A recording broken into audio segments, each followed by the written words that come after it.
Salve María, el podcast católico en español de los Heraldos del Evangelio.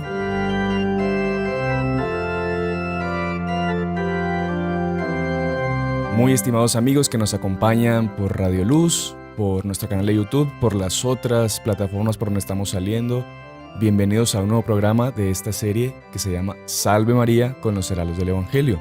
Les saludo el hermano Sebastián de los Heraldos y hoy estoy aquí con el hermano Gerardo y junto al padre Fernando Gio y a nuestro superior aquí en Centroamérica que nos acompañarán en el programa del día de hoy. Un programa muy especial que hemos preparado para ustedes. Como ustedes saben, bueno, hoy es jueves y aquí en El Salvador se celebra la fiesta del Padre, el Día del Padre. Muchas familias están reunidas conmemorando ahí al patriarca de la casa, al rey de la familia, al jefe de la familia. Y queríamos tocar un tema fundamental en los días de hoy, que es justamente la familia en peligro. ¿Cuántas veces no escuchamos de familias que se destruyen, familias que lastimosamente dejan de ser familia? ¿Cuántos hijos que sienten a veces la falta, la ausencia en sus casas de la figura paterna, la figura materna? Y el día de hoy pues estamos aquí con el padre Fernando, al que saludamos desde ya y le agradecemos por estar presente, en un programa en el que el padre nos explicará la importancia de la familia, por qué la familia está en peligro, los remedios para evitar que la familia pues se destruya. Y el padre Fernando nos va a dar también el ejemplo de lo que es una familia ejemplar. Ejemplo de familia ejemplar, que es la Sagrada Familia de Nazaret, Jesús, José y María. Así que padre Fernando, bienvenido, salve María y gracias por estar con nosotros. Salve María, hermano Sebastián. Es una alegría estar en Radio Luz nuevamente, y especialmente en este día del Día del Padre, en el cual vamos a iniciar. Habrá otros podcasts sobre este tema tan amplio, tan profundo y tan importante en los días de hoy como la institución de la familia, tan atacada que sobrevive en mares revueltos del mundo moderno, del secularismo moderno, del hedonismo moderno, de las locuras modernas, y las familias que sobreviven quedan apabulladas, asustadas, deprimidas, porque bueno, ¿y cuál será el futuro? Confianza, conversemos, intercambiemos, que hay cosas muy bonitas en la familia, en su institución hermosa. Y hermano Gerardo, salve María, bienvenido. Usted que tiene amplia experiencia también en trato con niños, con jóvenes, preparándolos para la primera comunión, para la confirma. Me imagino que tendrá un montón de casos, de preguntas, de chicos que... De problemas. Claro. Porque a veces uno como religioso, cuando trata con jovencitos, todo uno se convierte como una especie pues, de amigo, de confidente de ellos y le cuentan pues, sus problemas. Bueno, el padre también, evidentemente no vamos a hablar aquí de confesiones por el secreto de confesión, pero también conocerán miles de casos de gente con dificultades. El mundo vive una orfandad espiritual. Exactamente. Uno diría... Hay ovejas sin pastor, están como ovejas sin pastor. No quiere decir que no haya pastores, los hay, pero no hay proporción a la necesidad y el mal abunda. Padre, ¿sabe qué? Me acuerdo ahora de un tema súper interesante que leí de una aparición de la Virgen del Buen Suceso, que eso fue creo que finales del siglo XVI. Y ella hizo grandes predicciones para nuestra época, principalmente para el siglo XX. Y ella a las tantas advertía de que el demonio se alimentaría de los corazones inocentes de los niños. Y decía, decía la Virgen, explicaba la vidente, Sor Mariana Jesús Torres, que era un plan del demonio perfecto para acabar con las vocaciones religiosas. ¿Y qué era ese plan? Era simplemente acabar con las familias, porque acabando con las familias, acaba con las vocaciones. Acabando con las vocaciones religiosas, acaba con los sacerdotes, por lo tanto acaba con los sacramentos, y no habiendo sacramentos, no hay cómo salvarse, no hay salvación. Imagínense, no hay dónde confesarse, no hay cómo recibir el cuerpo de nuestro Señor Jesucristo, no hay cómo recibir la unción de los enfermos. Y usted ve cómo es un plan que el demonio tiene planeadísimo de destruir esa institución sagrada de la familia. ¿Para qué? Para llevar a la humanidad entera a una especie de abismo, ¿no? A una especie de mundo donde reine el ateísmo, donde no haya una comunicación del cielo con la tierra a través de los sacramentos. No sé, padre, ¿qué opina de eso? Cuando uno ve eso, cómo la familia es un núcleo básico, como bien dicho usted, es la aparición de nuestro buen suceso, para el surgimiento de vocaciones religiosas, pero también el surgimiento de vocaciones matrimoniales.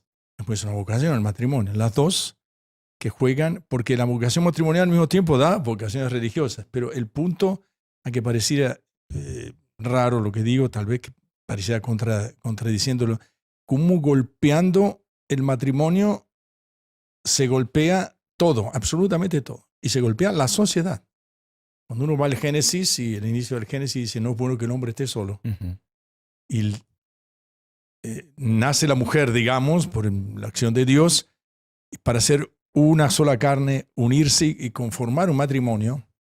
Uno ve, ahí está la célula principal que da lugar después a la sociedad. El conjunto de familias dan lugar a la sociedad. O sea, la familia es anterior a la sociedad. Por eso una familia tiene derechos en los países que quieren violar los derechos de la familia, los derechos de los padres de educar a sus hijos como ellos consideren en materia religiosa, en materia moral, Claro, ¿no? claro. Es ese derecho, porque la familia es anterior al Estado. El Estado nace de la familia. Y uno se va acercando a ese lado religioso que penetra en la familia y que la va transformando, como decía Juan Pablo II, en como un templo, como Una iglesia doméstica. Como una iglesia doméstica, Una iglesia. exactamente, que es la Y palabra. muchas veces es muy poco conocido o sea, el término se conoce, pero el por qué se le llama realmente una iglesia doméstica, cómo constituye la familia, realmente el primer núcleo, es la primera fuente de donde los niños van a beber la fe. Claro que Es sí. ahí donde tienen que aprender, de donde tienen que robustecerse ya desde pequeños. Y si en ambos padres esa fe está tan valiente, cosa semejante, evidentemente que de ahí unos pocos años la sociedad está en una crisis de fe tremenda, que es lo que vivimos actualmente. Pero, padre, el papel justamente de la familia en cuanto a iglesia doméstica, la responsabilidad de los padres de transmitir esta fe a sus hijos, parecería interesante desarrollarlo, desenvolverlo un poquito más para nosotros y mismo los padres que nos acompañan, entender mejor la responsabilidad que ellos, en cuanto a cabezas de su familia, Claro. tienen para transmitir esta fe a sus hijos y que ellos, bueno, futuramente se lo transmitan a sus descendientes. Claro, porque mucha gente piensa que la obligación del padre simplemente es darle una educación intelectual a su hijo, mandarlo a un buen colegio, mandarlo a una universidad, o sea, que no le falte nada material, pero lo más importante es esa formación en la fe. E incluso hasta se ven ciertas ocasiones personas que meten a sus hijos en un colegio católico o en un grupo de parroquia, de lo que sea, para que me lo formen en la fe. Exactamente. Y como que Y limpian la ellos, conciencia. exactamente, así. con ellos ya se lavan las manos. Después va a estudiar a y- Estados Unidos y vuelve ateo. O sea, es Exactamente. terrible. O a- ¿Qué o a pasó donde aquí? Entonces, sea, o a- ¿Qué pasó aquí? O a universidades católicas también y vuelven No, ateos. pero es terrible. Así que, Entonces- ¿qué pasó? ¿Cuál debe ser el orden No, entonces? en el esto? orden es muy bonito. No, profesores de Salamanca, así como 50, 60 años, tienen una serie de documentos muy interesantes, esquemas de charlas de familia, pero muchísimos esquemas de los padres dominicanos. Y uno de ellos decía, muy interesante, daba la característica de una, yo creo que, no sé si el término iglesia doméstica, yo creo que no existía todavía, o existía muy inicialmente, no tan conocido. ¿Por qué que se dice que es una iglesia doméstica? Uno puede comparar una iglesia. ¿Qué una iglesia? ¿Por qué? Entonces ellos decían, muy interesante, decían, porque tiene altar, tiene confesionario y tiene ambón de predicación. Ambón. Y el altar, dice, ¿qué el altar? Una familia tiene un hogar físico, un edificio, una casa mejor acomodada que otra, no importa. Pero que es importante saber, considerar, en el mundo actual mismo que vivimos, el corazón del hombre late en volver a ese lugar, ese calor hogareño. Por eso le dicen, no sé si acá estamos en un país que no hay hogares o chimeneas. En los países fríos a la chimenea le llaman el hogar, donde prenden el fuego para la familia calentarse. Es muy expresivo, muy decidor, Claro, digamos. antiguamente, que no había calefacción en cada cuarto, pues el Todo ese lugar montón. de encontrarse era, sí, en el calor, Frente si a no la se moría de Pero- frío. Pero ese calor del fuego, también tenía relación con ese calor. Por eso uno dice, ese hogar es un hogar físico, pero hay un hogar espiritual, un hogar templo. Por ejemplo, uno dice el altar. ¿Y cuál es el altar? ¿Qué altar? Tiene un altarcito, qué bueno que lo tengan. No dejen de tenerlo, un altarcito, un lugar con la Virgen, San José, un crucifijo, etc. Sino que son los corazones. Porque el altar es el lugar del sacrificio. Y si un hogar una iglesia doméstica, no hay ese espíritu de sacrificio mutuo, de la carga de las ocupaciones, de las preocupaciones, de los encontronazos, de las dificultades, de las probaciones, de los desalientos. Es terrible. Cada día es diferente. Cada día nos pide un sacrificio diferente. Entonces, en ese altar, si hay un ambiente religioso, hay algo que muestra la iglesia doméstica. Y uno dice, bueno, y si hay confesionario, se va a confesar uno con el papá, papá, mira, te robé $5, o qué sé yo, te robé, no sé, que lempiras o lo que sea, en Honduras, lo que sea. No, el confesionario es que cuando hay un encontronazo, cuando hay una dificultad, cuando hay un egoísmo, una soberbia, etcétera, etcétera, o una sobrepasada de insultos que terriblemente ya existen hoy, el volverse, pedir perdón y ser perdonado. Saber perdonar. Saber perdonar es el lado confesionario. Y bueno, y el ambón, bueno, y predican, bueno, y por mi papá predicaba, no se trata de mi papá, porque no creen, hermanos, que la palabra es la más fuerte. La prédica principal es el testimonio, porque los niños y las niñas, lo primero que miran a los ojos de los papás, y miran e imitan a los papás, el ejemplo del papá, el monumento del papá, el monumento de la mamá, de su integridad religiosa, moral y por tanto psicológica.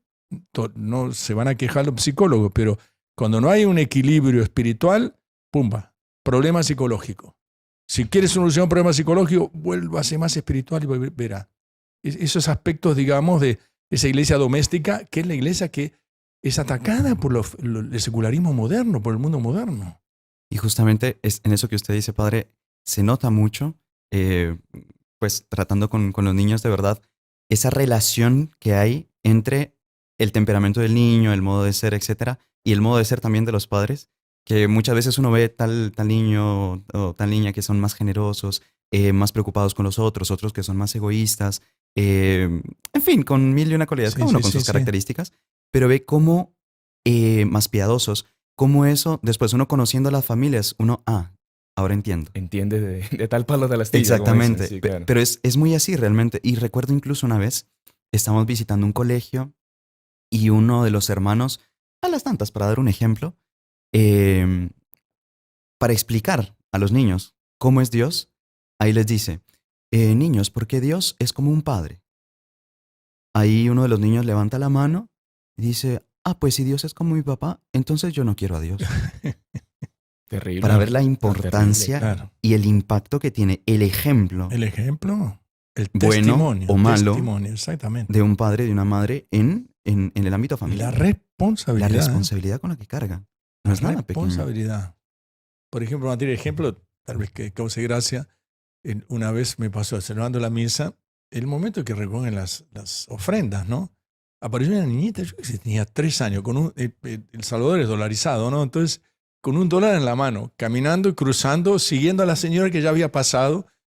Y yo después al final dije, bueno, esto no está combinado conmigo, claro, porque como diciendo, si la niñita dio $1, los mayores tienen que dar más. No se trata de eso, señor. Vean ustedes la mamá cómo va incentivando a la niña a ser desprendida.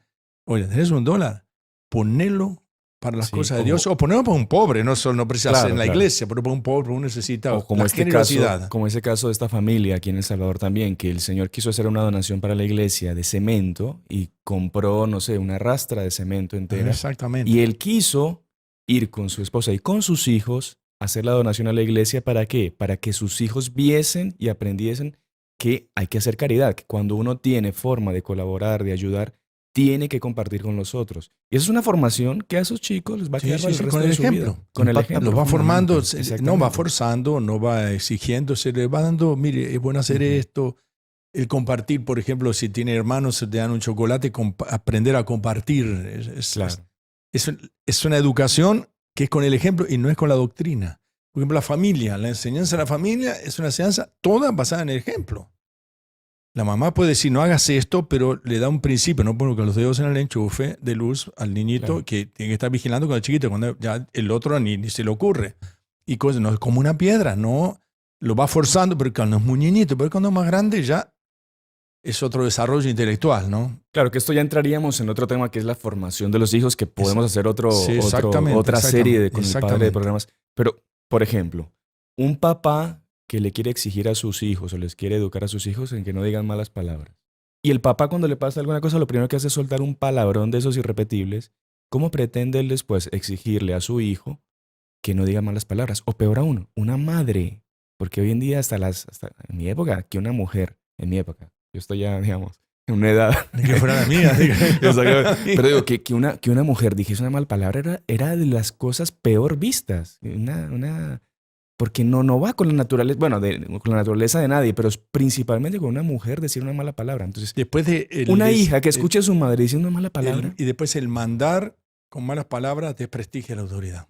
Exactamente. El mandar es un don de Dios que tienen los papás, que Dios se los concede. Si lo saben utilizar, hay un equilibrio entre la firmeza y la bondad, que es muy difícil. Los padres de hoy se encuentran en esa dificultad que no consiguen gobernar a los chicos. Primero porque no hay religiosidad en los hogares. Uh-huh. Yo les digo, mire, primero usted arme un hogar con fondo religioso.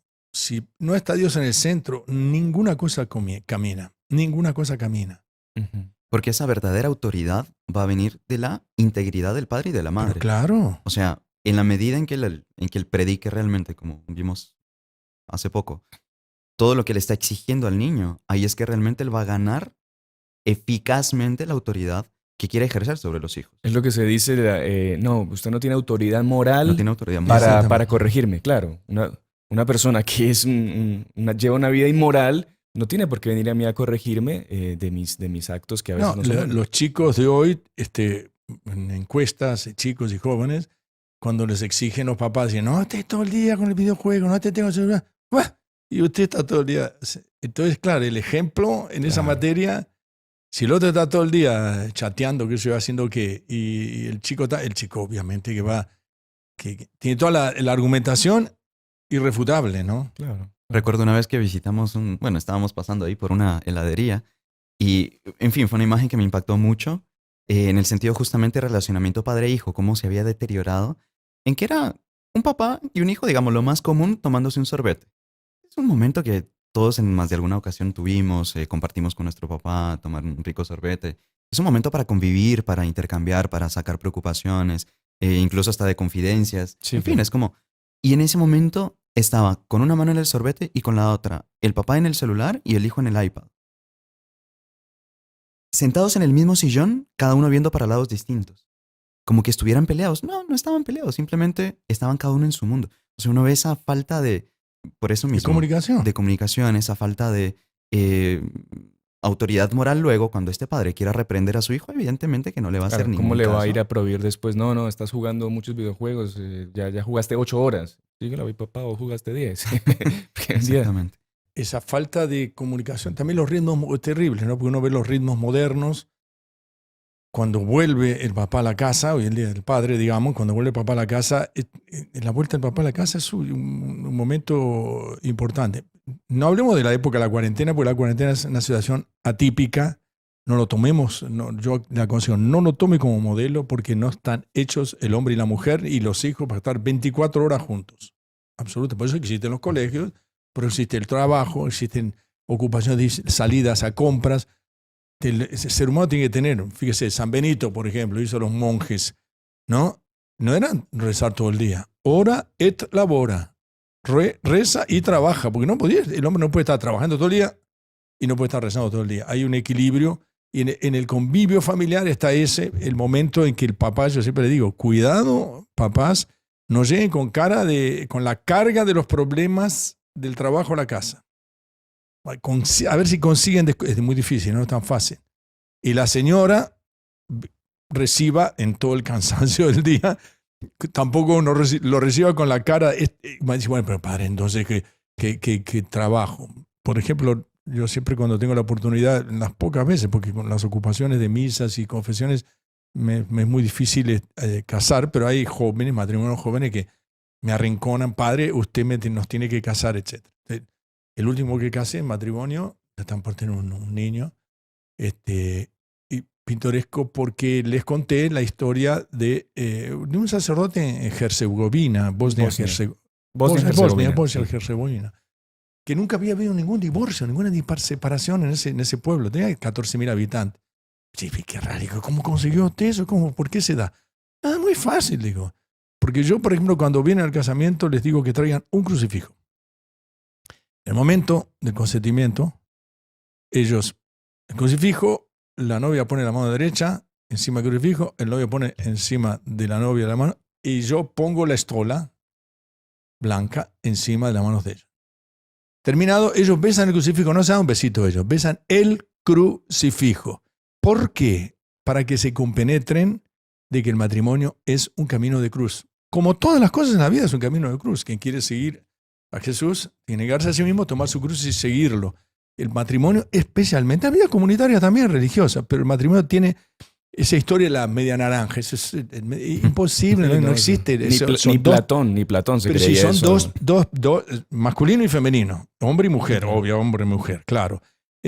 Tienen dos temperamentos, pueden ser de dos pueblos, ciudades o países, o dos razas. Uno puede ser de ascendencia japonesa y el otro de ascendencia italiana, el otro puede ser de ascendencia árabe y otra ascendencia inglesa. Entonces, ¿qué pretende? Exige, es muy bonito el amor. Yo les digo, de novio es muy bonito, van de la manito agarrados, sonriendo entre las florcitas, como parece en las películas. Cuando llega el matrimonio es el día a día, los problemas juntos, vienen los niños dan trabajo, y eso es una cruz. Y por eso decía este sacerdote, y después ese crucifijo, él decía, lo colocan, como yo siempre digo, me imagino que la mayoría lo hará, y si no lo hace, háganlo encima de la cama matrimonial. Bueno, en mis tiempos siempre, cuando yo quería, el hermano que se casaba la hermana, ¿qué le regalaba? No era mucho problema y no era tan caro, por tanto, porque no iba a regalar un crucifijo de marfil. Un crucifijo bonito para poner arriba de la cama. Un comentario lindo que justo al respecto de lo que usted decía, Padre Fernando, que hacía nuestro fundador, Monseñor Juan, que él daba esa analogía también entre la familia y una orden religiosa, en el sentido de que, digamos, en escala menor, los padres vienen a ser los superiores de la orden y que todo ese relacionamiento, y ahí viene, digamos, el corazón del ejemplo, tiene que estar basado en Dios. Claro. Así como la entrega religiosa está basada en Dios, así también el relacionamiento entre esposos y entre padres e hijos tiene que estar basado en Dios. Y ahí decía, el secreto de la familia es que el amor pasa por encima de todo. Claro que sí. El amor a Dios encima del amor propio. Por eso, si no está Dios claro, en el centro, en la familia. Claro. Dios, Jesús nuestro Señor, crucifijo, la Santísima Virgen, San José, importantísimo, especialmente para los papás, nada más todos, pero para los papás, San José, esposo y padre, es clave, porque el matrimonio es una obra divina, o sea... Pero padre, qué pena que lo interrumpa, se nos acabó la primera parte de nuestro programa y ya al regreso vamos a tocar justamente... Y no podemos decir unas palabras cortas no, tiene dos, qué importante, la Familiaris Consortio es un documento importantísimo de Juan Pablo II, para ver los peligros. Sí, mire cómo comienza. La familia en los tiempos modernos ha sufrido quizás como ninguna otra institución la acometido de las transformaciones amplias, profundas y rápidas de la sociedad y de la cultura.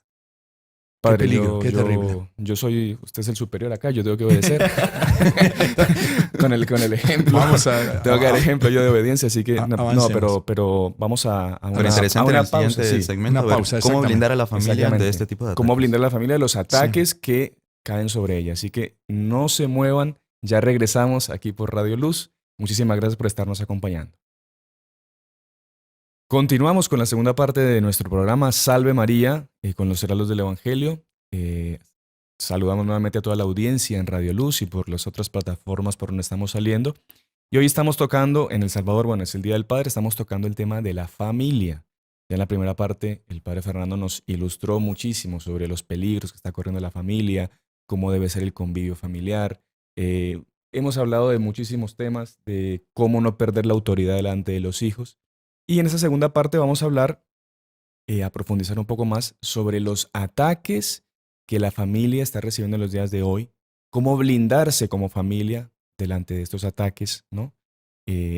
Algunos tips que nos va a dar el Padre Fernando de cómo en familia combatir todo eso que nos ataca del exterior y cómo mantener nuestra familia unida. Y al final el Padre creo que nos va a hacer una linda oración pidiendo para mantener esa unidad familiar. Así que continuamos con esta sección del programa, hermano Gerardo. Hablábamos de los ataques que sufre la familia hoy en día. ¿Qué puede hacer una familia, digamos, delante de tanta cosa, tanto ataque, tanto peligro que corre esa unidad familiar? Y si queremos ponerla más seria todavía, como más concreta, digamos, la problemática, el hecho de que no solo que tantas familias se disuelvan, sino que incluso sea algo ya bien visto, acuerpado, digamos, por la sociedad, incentivado incluso en algunas ocasiones. Casos desde pequeñitos que ya se les va enseñando cosas contrarias a lo que siempre la iglesia enseñó que era realmente una familia y que van destrozando desde pequeñitos esa imagen dorada, digamos así, que deberían tener de la inocencia, de la ¿no? familia, de la inocencia, lo que usted bien decía al inicio. Aquella profecía de Nuestra Señora del Buen Suceso, que el demonio se alimentaría del exquisito manjar, decía, del corazón de los niños, de la inocencia de los niños. En medio de todo esto... Sí, no, entonces lo que usted dice es muy interesante. Ya desde pequeñitos los niños, mismo con los dibujos animados, con series, con películas, con todas esas cosas que hoy en día entran a las casas impunemente por la televisión. Inmoralidades. Pero Inmoralidad. ya ese concepto de que no, de que si mi papá y mi mamá se separan o que Todo vale. es algo normal, y no es algo normal, es algo que, o sea, atenta contra esa unidad familiar que es el ejemplo que la unidad familiar, de la unidad familiar es la Sagrada Familia. Usted no se imagina que no, que San José un día, bueno, no, me peleé con la Virgen y me voy de la casa y no. Esa promesa es una belleza. No todo el mundo cree que el sacerdote, que es testigo y bendice el matrimonio, no se emociona con el consentimiento, ¿no? Yo me entrego a ti. Sí. O sea, yo me entrego a ti y en la felicidad y en la adversidad. En la salud, en la enfermedad. O sea, por tanto, que es un problema que decía, creo que Benedicto XVI en un congreso de familias, que los jóvenes no tienen esa convicción de que el compromiso a perpetuidad es una belleza. Todo compromiso que no es a perpetuidad no vale nada. Yo te voy a prometer tal cosa por 6 meses, 1 año o 5 años. Pero eso no tiene profundidad. La belleza del matrimonio es ese compromiso. Primero que sea monogámico, obviamente, e indisoluble. Yo me entrego a ti en la felicidad y en la adversidad. Muchas veces es muy común eso en las misas. Yo insisto mucho, todos los matrimonios que están haciendo aniversario, que renueven el compromiso. Siempre ya conocen todos cómo funciona las risas y qué sé yo, bromas mutuas entre ellos, pero bromas muy amorosas, digamos, sinceras, caritativas, y bueno, y lo hacen. Pero me tocó uno que hace 62 años. El señor ya no leía, prácticamente la señora le iba diciendo lo que tenía que decir de la renovación de las promesas matrimoniales. Cuando terminó, toda la iglesia lo aplaudió. Dije, oiga, presten atención, ustedes aplaudieron, pero perseveremos porque 62 años es mucho tiempo de estar juntos, de acompañarse. Es bonito, pero si no hay ese compromiso, de la comprensión de los novios, de que van a entrar en un camino de belleza que tiene cruz. Toda la belleza tiene cruces. Claro. Entonces, ese principal peligro, como decíamos, es como ya presentar una disolución familiar como algo normal, ¿no? Es que es algo que nuestra generación, ya una generación muy inestable, que no consigue estar más de tanto tiempo en un trabajo, no consigue estar más de tanto tiempo en una situación estable, y eso se puede traducir, se puede transmitir también en el matrimonio. Y mismo la idea, que también va muy relacionado con esto que decía el padre, el famoso happy end, que todo el mundo va al altar para casarse con la idea de que va a ser eternamente feliz, que no va a tener ninguna dificultad, Nos lleva la cruz, que va a ser como decían antes, la media naranja, que no tiene ningún defecto. Y claro, terminó el noviazgo, comenzó el matrimonio y como que ya se comienzan a conocer realmente, comienza ese convivio, digamos, ya cada uno comienza a sacar más concretamente los defectos, esto y lo otro, y si no hay un verdadero deseo de someterse mutuamente, de cargarse mutuamente, esto evidentemente que se va a acabar disolviendo tarde o temprano. De ceder, ¿no? ceder a la voluntad del otro también, ¿no? El matrimonio es un camino a la santidad, ¿no? Uno trabaja por la santidad del otro, y viceversa, y después la santidad de los niños, y después repercute eso en la santificación, digamos, o sacralización de la sociedad. Pero fundamental, eso, un matrimonio para funcionar, no tiene que haber amor propio. Por eso yo me entrego a ti.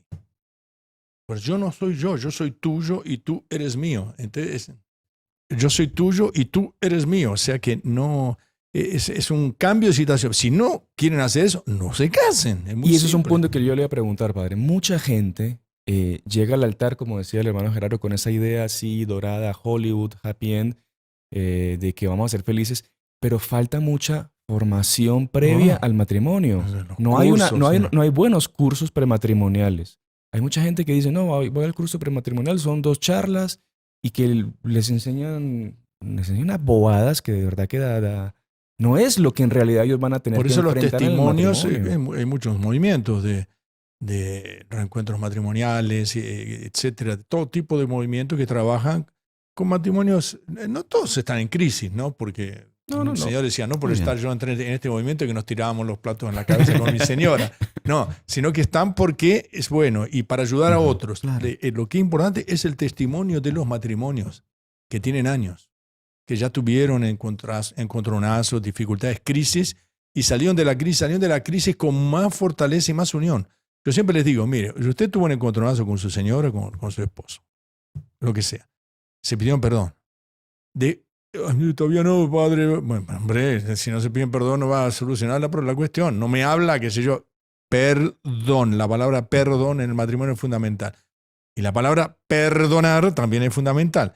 Después que se perdonaron, la unión matrimonial como que se agarra más.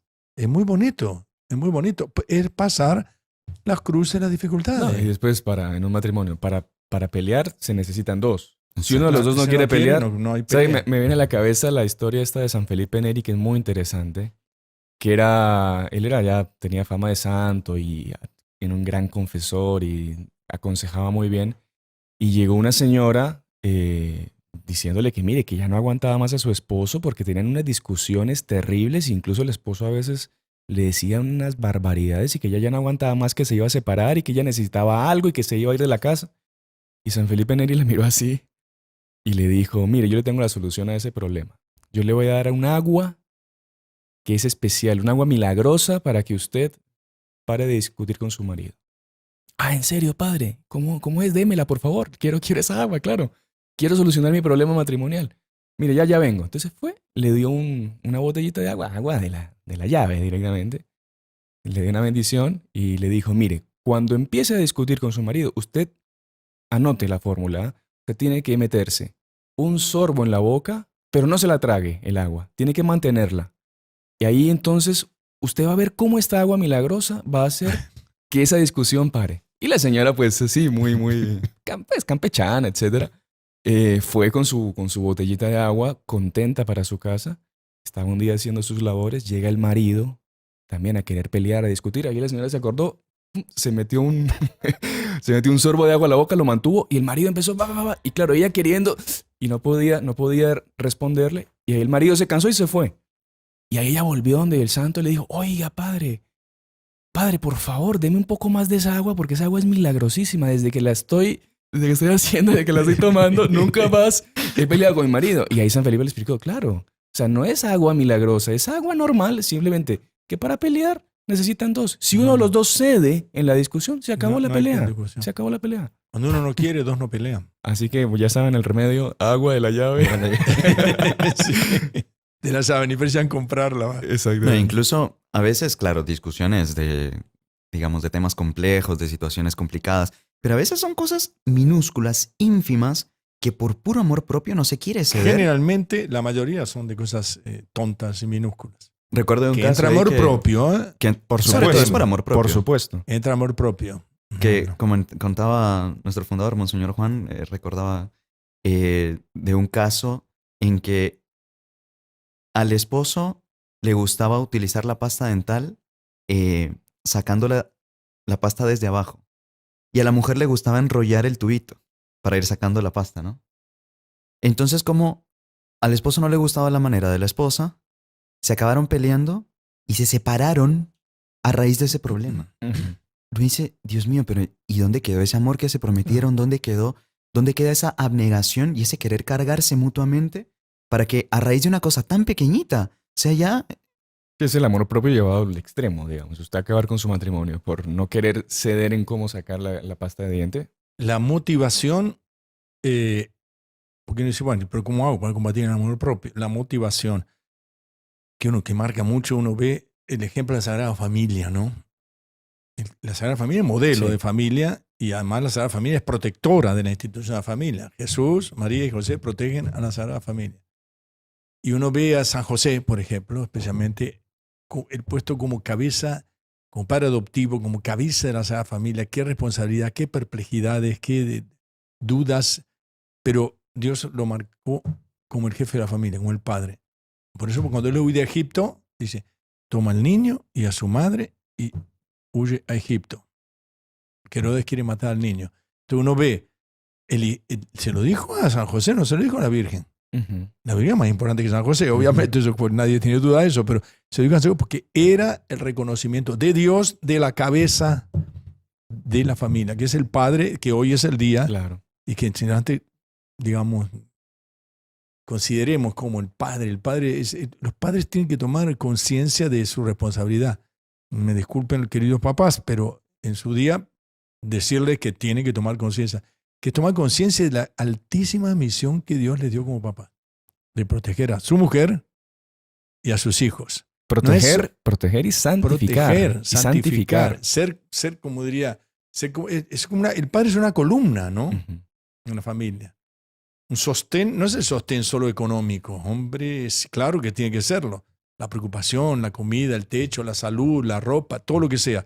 Pero que es la columna que protege como decía no sé qué autor, un yunque. El yunque, veo, es el lugar donde se martillan el hierro para trabajarlo, que aguanta, protege aguantando todos los ataques, todos los peligros, porque él sabe del peligro que corre su mujer, sabe el peligro que corren los niños, digamos, en época normal, no porque estamos en pandemia, pero yendo al colegio, compañeritos o compañeritas que no son los más apropiados, que vienen de otras familias Claro.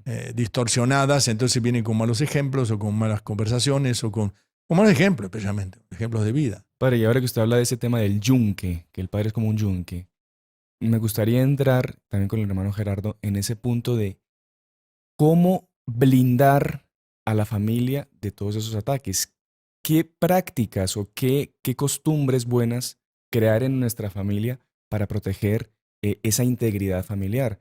Entonces, hablamos al inicio, por ejemplo, de tener mucha vigilancia con lo que los hijos ven y, bueno, lo que los padres ven por la televisión, por internet, todo. Lo que decíamos, cómo impunemente a nuestras pantallas meten lo que a ellos les dé la gana y no hay un control sobre eso. Los no niños vigilan los papás, claro. no se dan cuenta Por de ejemplo, eso. entonces, un punto interesante, la vigilancia de lo que se ve en nuestras casas, de lo que, claro, cada uno hoy en día tiene una pantalla. Y lo que puede ver el niño en el celular. Exactamente. No le dejen el celular libre. Si deja el celular libre, tiene internet libre, ve cualquier horror en internet. El Sí. punto tan delicado de qué edad será prudente para darle un aparato de esos a un niño también. Sí. Porque es una tal puerta para cualquier cantidad de cosas, sean Para todo. jueguitos de los más inocentes hasta las cosas más inmorales, los tiene Exactamente. ahí en el bolsillo. ¿Hasta qué punto conviene que un padre también No, ¿pero se qué? arriesgue a dar? Eso no puede. Si se lo dan a niños de 2 años, que lo van robotizando. Todos los pediatras, la Asociación de Pediatría de Estados Unidos y de Canadá, que son las más importantes del mundo, que nadie va a negar eso, ellos dicen claramente no darle eso a niños de 2 años, porque si usted le da a un niño de 2 años, el niño pierde la comunicación con los otros. Él se sabe solo comunicar con una pantalla, no sabe comunicar con la mamá, con el papá, con los hermanos, con los compañeritos. No, y no me acuerdo, también leí un artículo de muchos de los hijos de estos programadores famosos que tienen. Sí, es verdad. Los mandan a colegios Sí, claro, donde es que no. prohibido usar celular, Exactamente. donde tienen que escribir a mano, No donde saben tienen bien. tienen que memorizar cosas, porque ellos saben del peligro y del mal que existen en estos aparatos y cómo envician a la gente con esos aparatos y cómo evitan que los niños desarrollen su inteligencia, su pensamiento. Después el niño se le pierde el celular y es enteramente Desconecta. vulnerable, desconecta, no inútil, existe. no se acuerda ni dónde vive, ni cómo No. se llama su papá, ni el teléfono de su casa, no sabe nada. ¿Por qué? Porque todo está guardado en el cerebro de bolsillo que es el celular. No, y como que se fabrica también su propio veneno, ¿no? Porque primero le da un celular para mantenerlo quieto. Y después lo Un tiene que estar chupete electrónico, regañando, lo chupete tiene que estar electrónico. regañando después para que no pase tanto tiempo ahí, Sí. para que le obedezca, para que le haga caso. Si fue el mismo el que se lo dio. Pero la falla, ¿sabe cuál es? Es en la línea de la pregunta del hermano Sebastián. Es el corazón del padre tiene que preocuparse por el relacionamiento con los hijos. El relacionamiento no es tecnológico, es humano con los hijos. Y ese relacionamiento es un relacionamiento lleno de bondad, de ayuda, de acompañamiento, pero tiene que de preocupación por la formación moral y psicológica. Dentro de la moral está la religiosa. Si el papá no es un hombre religioso, no se preocupa por lo religioso, por la religiosidad de su familia, por ejemplo, ir a misa juntos. Qué bonito cuando uno está celebrando misa, está empezando y siempre la gente llega un poco tarde, está estacionando. Se comprende, muchas veces se comprende que llegan un poquito, 2, 3 minutos atrasados, está estacionando, hay mucha gente, lo que sea, pero que entra el papá y la filita de chicos, 2, 3, 4, 5. Qué bonito, todos en conjunto. Después es más difícil cuando son más grandes. Será otro tema, la educación de los hijos, pero que como el papá, un papá religioso, y después lo que decía Juan Pablo II, la importancia del rezo del rosario en familia. Padre, que ese es el segundo punto, el segundo consejo para combatir esos ataques. Entonces está la vigilancia Vigilancia. y, segundo, la oración en familia. La formación religiosa, Formación religiosa. y que incluye y marcada principalmente la oración en familia. Una cosa, padre, que hay muchas familias que dicen, no, es que mi hijo de 14, 15 años no quiere ir a misa el domingo, entonces yo le doy libertad. No, está mal. Aprovechen hasta la mayoría de edad, Claro. no tengan pena. Si les gusta bien, si no también. Buenísimo, pero va a ser peor. No, porque lo que pasa es que hay que, no, al chico, por ejemplo, decir, no, vos tenés que venir como la obligación de confesarte. No, puedes venir si no querés confesarte y no querés comulgar, asistí. La obligación es asistir a misa, Exacto. no es confesarme. La obligación de confesión y comulgar es una vez al año, o sea, no es así todos los domingos. Es bueno que se haga, y Claro. si fuera todos los días mejor, pero me refiero, vamos despacito. Consideremos que los chicos, eso será tema de otra vez, de la educación, los chicos y las chicas de hoy, ellos están pero atropellados por un mundo completamente paganizado. Un mundo que está alejado de Dios y todo es nada, todo es oculto. Sí. No está mostrado, vos tenés que hacerte ateo, como le ocurrió a una joven que fue a estudiar a Canadá, me contaba, y el profesor de estadística en la universidad, ya empezó la clase, yo les voy a demostrar a ustedes que Dios no existe en este año. Este es un Claro. alumno católico, por lo Perdón. menos con valentía, digo, pero escúcheme una cosa, profesor, usted profesor de estadística, no de religión. Además, Eso si quiere lo discutimos fuera de la clase. no, además que es imposible demostrar que Dios pero no no, existe. pero vean usted Es ridículo, es no. pero la persecución que hay a la fe, a la familia, a la Sí, integridad claro. moral, a la pureza, etcétera, ¿no? Ahora Pero- también, perdón, para que un adolescente llegue con el corazón abierto a la piedad, ya tuvo que haber tenido un trabajo previo de los papás de apenas tiene uso de razón, apenas tiene, digamos, capacidad de llevarlo también a misa, porque a veces algunos papás dicen, no, todavía estaba muy chiquito, ya tiene 8 años, 9 años, 10 años, no lo llevo todavía, mejor cuando sea un poquitito más grande para que comprenda mejor. Y en realidad, esa obligación comienza desde más Claro. temprano, cuanto El antes mal comienza. trabaja desde el uso de razón del niño. O peor aún, no, yo no lo quiero bautizar porque cuando sea Pero grande, claro. cuando sea grande Pero que él todavía. O la decida. primera comunión. La comunión a los 10, 12 años. Y el celular a los 5. No me parece broma. No, broma. Y como muestra también de que los niños ya pueden ir recibiendo eso y cómo les marca, cuanto más temprano lo reciban. Tenemos casos de personas que celebramos, cuando se celebra la misa, cantamos al final la Salve Regina en latín. Y hay casos de niños de 3 o 4 años que se saben el canto completo en latín, lo cantan a todo pulmón, incluso todas las familias vuelven a ver. Bien entonado. Y bien entonado, bien afinadito. Pero uno ve y es bonito cómo los papás se preocuparon en transmitir eso a los niños desde la más tierna infancia. Claro que sí. Eh, Sí, eso se trata. Y uno ve que La ya esos formación frutos... familiar es desde la más tierna Ujú. infancia.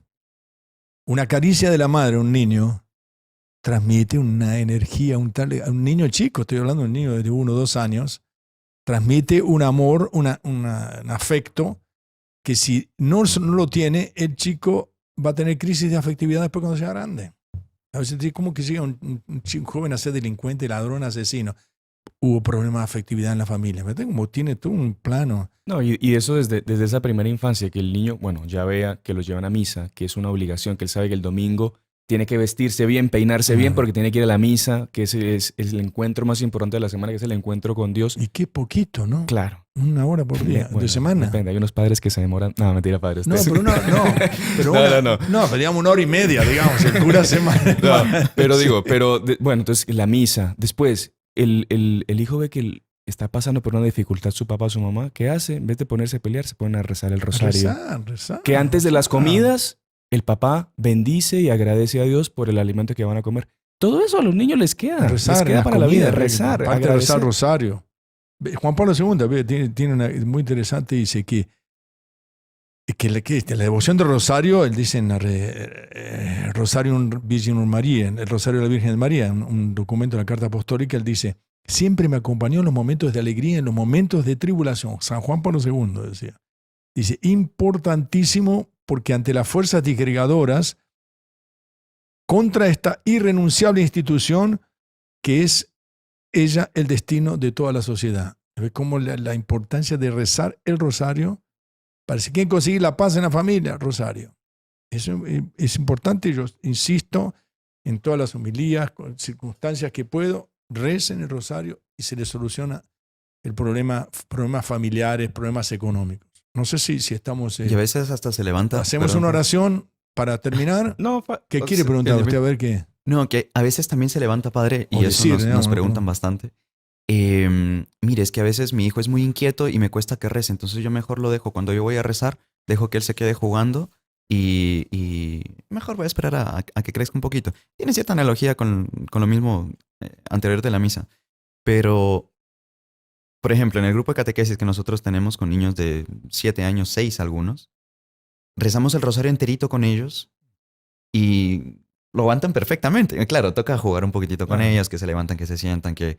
en fin, variar un poquito. Pero es la edad o digamos, la pequeñez no les va a dispensar de la oración a los niños y tampoco dispensa a los padres de incentivar y enseñar a rezar desde pequeñitos también. Pero son los padres los que tienen que ser hombres de oración. Porque ellos, pues hay casos excepcionales, que puede ser súper oración y los hijos se salieron desviados. Es un caso diferente. Circunstancias que la providencia permite o quiere probar la familia. Pero lo normal es que si hay un ambiente de oración, hay un ambiente de paz, ese ambiente de paz como que tranquiliza a los chicos y uno va poniendo normas, es necesario poner normas. No, puede ser un tema de la educación. Un tema que, padre, desde desde ya lo comprometemos para otro programa respecto de eso, de la formación de los hijos. Pero sí, como usted dice, para terminar, vamos a hacer una oración. Una pequeña oración que es un resumen, digamos, que me pareció hacer para pedir en este día por la familia y por los papás. Vamos a decir. En nombre del Padre, y del Hijo, y del Espíritu Santo. Amén. Señor Dios nuestro, ayúdanos a sobrellevarnos los unos a los otros cuando tengamos un motivo de queja. Que sepamos perdonarnos mutuamente, lo mismo que tú, Señor, nos has perdonado. Toma bajo tu protección los hijos que tú me has dado. No permitas que te ofendan con el pecado. Elígenos para el cielo. Volvamos nuestros pensamientos hacia la familia de Nazaret, en su oculta existencia, en la pobreza, en la persecución, en el exilio. Que San José, a quien el Creador del mundo llamó de Padre, guarde y proteja a las familias en estos momentos convulsionados que vivimos. Que la Virgen Madre dé fuerzas a cuantos sufren las dificultades en su familia. Que Cristo Jesús dé luz, alegría, serenidad y fortaleza a todas y cada una de las familias de nuestro querido El Salvador y de todos los países que nos están escuchando. Así sea. Padre Fernando, muchísimas gracias por habernos acompañado, al hermano Gerardo también, por sacar tiempo para estar con nuestra audiencia, nuestra querida audiencia en Radio Luz, en las redes donde estamos saliendo. Y Padre, quería pedirle para terminar una bendición final para todas las personas que nos están acompañando. Para los papás especialmente. Para los papás principalmente. El Señor esté con ustedes. Y con tu espíritu. Que Dios Padre Todopoderoso proteja a todas estas familias que nos están escuchando. Especialmente en este día a todos los papás, que les dé fortaleza, compenetración de la altísima y grandiosa misión que Dios les ha concedido de ser padres, y la bendición de Dios Todopoderoso, Padre, Hijo y Espíritu Santo descienda sobre ustedes, especialmente, repito, sobre los papás, y permanezca para siempre. Amén. Muchísimas gracias. Nos vemos el próximo jueves. Salve María. Salve María. Y si le gustó el video, no se olvide de inscribirse en el canal, dejar su like y activar las notificaciones en la campanita para no perderse ningún video del canal. Comente y comparta con sus amigos y familiares.